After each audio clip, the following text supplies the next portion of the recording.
একটি ছোট্ট গ্রামে বাস করত এক নিরীহ কৃষক পরিবার। তাদের জমি জায়গা ছিল না, কিন্তু নিজেদের সৎ পরিশ্রমে জীবন চালাতো। গ্রামে নতুন এক নেতা এলো, যাকে সবাই অত্যাচারী নামে চিনত।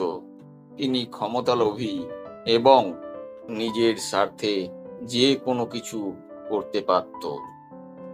নেতা ঘোষণা দিলেন যে গ্রামের জমি সরকারি সম্পত্তি হবে এবং গ্রামের মানুষকে সেই জমিতে কাজ করতে হবে তার অধীনে।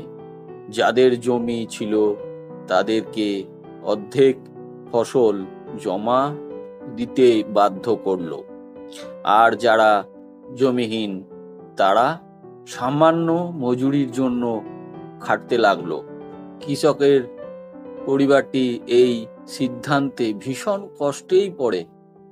তারা সব সময় সৎভাবে জীবন কাটিয়েছে, কিন্তু এখন তাদের কোনো উপায় নেই। একদিন পরিবারের ছোট্ট ছেলে, যাকে সবার কাছে বুদ্ধি সিদ্ধি বলা হতো, ভাবলো কিছু করতে হবে। সেই গ্রামের গোপনে সব কৃষকদের একত্রিত করলো।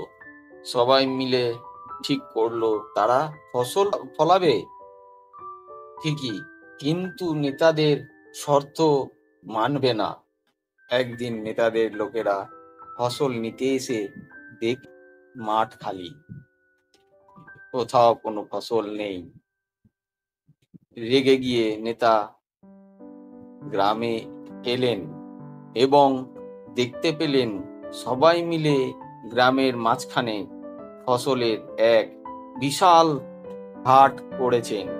কৃষকদের মধ্যে সাহস ও ঐক্য দেখে তিনি ভয় পেলেন। কৃষকদের সাহস দেখে নেতা বুঝতে পারল ভয় দেখিয়ে তাদের সব কারা সম্ভব নয়। এরপর থেকে তিনি নিজের অবস্থান পরিবর্তন করলেন এবং কৃষকদের সাথে সমান শর্তে কাজ করতে রাজি হলেন। এই ঘটনার পর থেকে গ্রামের শান্তি ফিরে এলো এবং অত্যাচারী নেতা পরিণত হলেন একজন ভদ্র নেতায়। গ্রামের মানুষ আবার হাসি মুখে দিন কাটাতে শুরু করলেন এবং তাদের ঐক্যর জন্য তারা নিজেদের স্বাধীনতা ঘুরে পেলেন।